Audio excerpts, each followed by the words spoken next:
मैं colonel Pathania, president सैनिक समाज पार्टी, आपका अभिनंदन और स्वागत करता हूं कि आपने यहाँ आने की जहमत उठाई। अभी मैं आपको इंट्रोड्यूस कराता हूं जो हमारे मंच पे बैठे हुए हैं। सबसे पहले अजय सानी, जो हमारे डिस्ट्रिक्ट जम्मू की यूथ विंग के प्रेसिडेंट हैं। कर्नल हरपाल सिंह, ये हमारे एक्स सर्विसमैन विंग के प्रेसिडेंट हैं। लेफ्टिनेंट जनरल PS मेहता, जो सन ऑफ द सॉइल हैं और पहले लेफ्टिनेंट जनरल हैं कश्मीर से, और ये हमारे चीफ मिनिस्ट्रियल कैंडिडेट हैं, उधमपुर से ये इलेक्शन लड़ेंगे। उसके बाद जो हमारे आज के जो विशिष्ट मेहमान हैं वो हैं कैप्टन गौड़। ये आज पैटर्न के तौर पे सैनिक समाज पार्टी को ज्वाइन कर रही हैं और हमारे सबके लिए ये बहुत ही गर्व और उत्साह और हर्ष का विषय है। मेरी बाईं तरफ जो बैठे हैं ये है Rajiv Luthra, chairman Luthra group of institution, और ये हमारे जनरल सेक्रेटरी हैं आर्ट एंड कल्चर के। अभी मैं आपको ब्रीफ में बताऊंगा कि जहाँ तक सैनिक समाज पार्टी का सवाल है, ये एक नेशनल पार्टी है जो 2011 में इलेक्शन कमीशन में रजिस्टर्ड हुई थी। पिछली बार हम सिर्फ म्यूनसिपल कमेटी का इलेक्शन लड़ पाए। इससे हम प्लान कर रहे हैं कि हम म्यूनसिपैलिटी के इलेक्शन लड़ेंगे, असेंबली के इलेक्शन लड़ेंगे और पार्लियामेंट के इलेक्शन लड़ेंगे।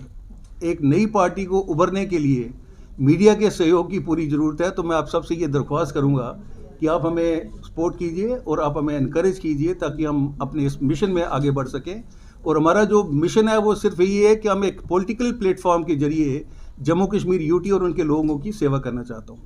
ये हमारा मिशन लेके चल रहे हैं। इसके लिए हम आपसे अप्रोच करेंगे और जैसे जैसे हम अगर म्यूनसिपैलिटी इलेक्शन के अगर कैंडिडेट हमें मिल जाते हैं तो उनका कैंडिडेचर हम अभी अनाउंस कर देंगे ताकि उनको एडिक्वेट टाइम मिल सके आगे जाने के लिए। अभी मैं रिक्वेस्ट करूँगा जनरल मेहता से कुछ शब्द कहें और आपके साथ रूबरू हूँ। Mehta sir please. 3 भागों में बात करूँगा। समराइज करूँगा कि पिछले 75 साल में जम्मू कश्मीर स्टेट में क्या हुआ। पिछले 32 साल में जब से इंसर्जेंसी स्टार्ट हुई थी तो हमारी स्टेट में क्या कार्रवाइयाँ हुई हैं, और 2019 के 5 अगस्त के बाद जब एब्रोगेशन ऑफ आर्टिकल 370 और आर्टिकल 35 अल्फा हुआ है तो क्या डेवलपमेंट रही हैं और हमारी पार्टी का विजन क्या है और हमारी पार्टी करने क्या जा रही है। तो पिछले 75 साल शुरू होते हैं failure of Jammu Mahasabha and Maharaja Hari Singh to join the union of India in 1947, Jinnah's determination and dream to capture and take Kashmir from India along with the support of Britishers and Pakistan Army in disguise, while Nehru's blunder to bisect the country Batwara into 2 parts and formation of Pakistan occupied Jammu and Kashmir region. Pakistan's never-ending desire to take to Kashmir. Kashmir became the oxygen of Pakistan's army. We fought 3 wars, 1965, 71 and of Vijay. बहुत कुर्बानियाँ दी हमारे लोगों ने इन 3 लड़ाइयों में, और पाकिस्तान अभी भी पीछे हटा नहीं, और 1989 में उसने इंसर्जेंसी का आगाज़ किया अपने जम्मू कश्मीर स्टेट के अंदर। Discriminatory politics, exploitation of Jammu and Ladakh, Kashmir-centric politics by Kashmir party leaders carried on for last 75 years, और इसमें सफ़र किया जम्मू और लद्दाख के लोगों ने। अब पिछले 32 साल में जब से इंसर्जेंसी स्टेट में लागू हुई, गन कल्चर आया, क्या हुआ? There was no political or military vision described. There was no clear-cut decision given to the security forces to eradicate militancy in the valley. कोई वक्त नुमा टाइम लिमिट नहीं दिया गया कि मिलिटेंसी को ख़त्म किया जाए। The root cause of militancy was not addressed. Ethnic cleansing of Kashmiri Pandits took place. It was not stopped. It was allowed. And rehabilitation of Kashmiri Pandits has not taken place till date. जितने भी department थे जम्मू और Kashmir state में अंदर, उन्होंने militancy को industry बना लिया और करप्शन आसमान छू गई। वैली के अंदर अपीजमेंट दिल्ली गवर्नमेंट की चलती रही जब तक जम्मू और लद्दाख को बाय साइड में रख दिया। जम्मू और लद्दाख की डिमांड्स को दिल्ली ने बिल्कुल नज़रअंदाज कर दिया। कश्मीर पॉलिटिक्स मिलिटेंसी को कैलिब्रेट करने लगी और उसको एक्सप्लॉइट किया। डेमोग्राफिक जिहाद अनलीश किया गया और जम्मू प्रोविंस को मुस्लिम वोटर से घेरा गया, ये आप सब लोग जानते हैं। इसी दौरान ब्यूरोक्रेटिक फेलियर हुआ और ब्यूरोक्रेसी करप्शन भी हदें पार कर चुकी। रोशनी एक्ट को लागू किया गया और जम्मू के लैंड बैंक में से जमीनों को हड़प लिया गया। पिछले 3 साल में 5 अगस्त के बाद 2019 जो पॉलिटिकल मास्टर स्ट्रोक दिल्ली की गवर्नमेंट ने एब्रोगेशन ऑफ आर्टिकल 370 और 35 अल्फा के जारी होने से किया, उसको अनफॉर्चुनेटली पॉलिटिकली और मिलिटरीली या सोशियो पॉलिटिकली फॉलो नहीं किया गया और वो जो झटका कश्मीर को लगा था उसको टाइम मिल गया कि अपने जख्मों को नरम पट्टी करे और वो शांत हो गया। ये बहुत बड़ा लॉस था। जम्मू रीजन फिर भी दिल्ली नज़रअंदाज करती रही।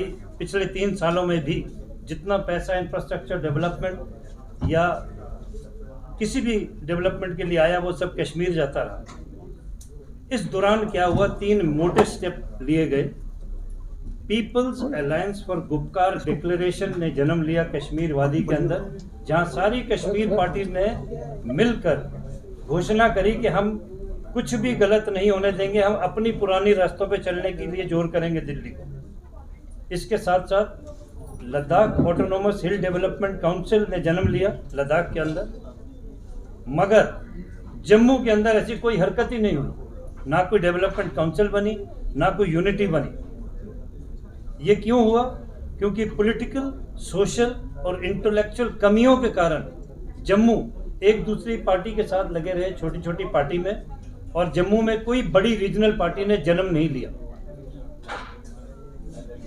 इस दौरान पिछले 2 साल में दिल्ली को अगला क्या कदम लेना है J&K स्टेट को इस इशू को रिजॉल्व करने के लिए, उनको समझ नहीं आ रही थी हम क्या करें। तो उन्होंने एक all leaders of Jammu and Kashmir की एक कॉन्फ्रेंस बुलाई दिल्ली में 24 जून 2021 को। वो क्या जाहिर करती थी? Political uncertainty and political deficiency of Jammu and Kashmir. 23 BJP के लीडर्स और वर्कर्स को मौत की घाट उतार दिया गया, 12 कश्मीर में और 11 जम्मू रीजन में। इन पिछले 2 सालों में हिंदू किलिंग्स अब नया तौर एक शुरू हुआ है। पिस्टल के साथ जाके हिंदुओं को मारा जा रहा है, चाहे वो जम्मू कश्मीर का हो या चाहे बाहर वाली स्टेट का हो। जो ये एक काउंटर स्ट्रोक लॉन्च किया गया है कश्मीर के अंदर, हमारी मास्टर स्ट्रोक रीएब्रोगेशन और रीऑर्गेनाइजेशन ऑफ स्टेट के बरखिलाफ। जो एडवाइजर चुने गए गवर्नर या लेफ्टिनेंट गवर्नर के, वो एक गलत तरीके से चुने गए। उन्होंने भी सिस्टम को एक्सप्लॉइट किया। वो सब कश्मीर को ही आगे कर रहे थे और जम्मू और लद्दाख की तरफ उन्होंने नजरअंदाजी करी। एक्स चीफ मिनिस्टर्स, मैं नाम नहीं लूंगा, आप सब जानते हैं। मेरी समझ में ये कार्रवाई सोच समझ के नहीं बताएगी। बहुत जल्दी में जम्मू ये स्टेप ले रहा था। जो डोगरा की स्ट्रेंथ है, जो ताकत है जम्मू रीजन की, उसको प्रायोरिटी पे आगे नहीं किया। रिएक्शन ऑफ दिल्ली, ये जितनी पुकारें और मांग दिल्ली जम्मू की रही, दिल्ली ने इसकी तरफ फिर नहीं देखा।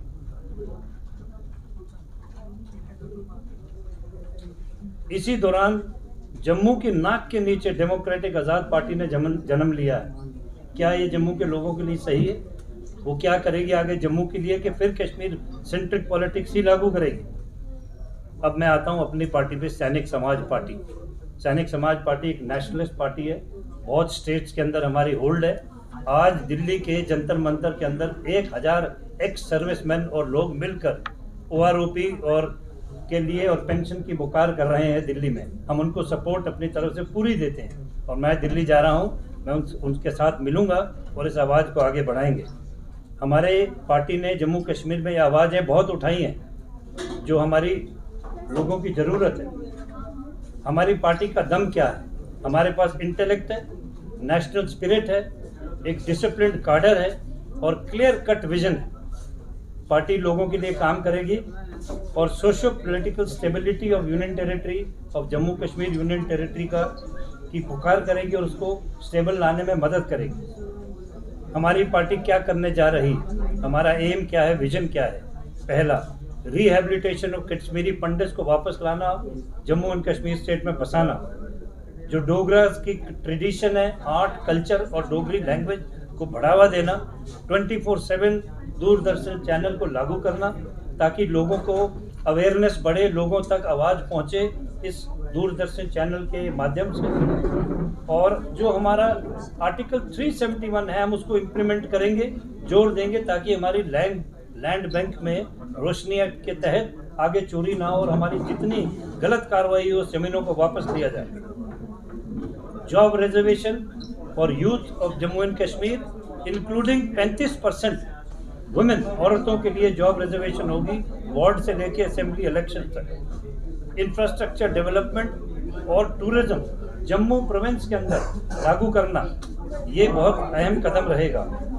Development of education and health sector, corruption free and transparent governance and administration, और सबसे इम्पोर्टेंट फैक्ट जो डीलिमिटेशन कमीशन की रिकमेंडेशन है, हम उसको इम्प्लीमेंट करवाएंगे और इलेक्शंस की जल्दी मांग करेंगे।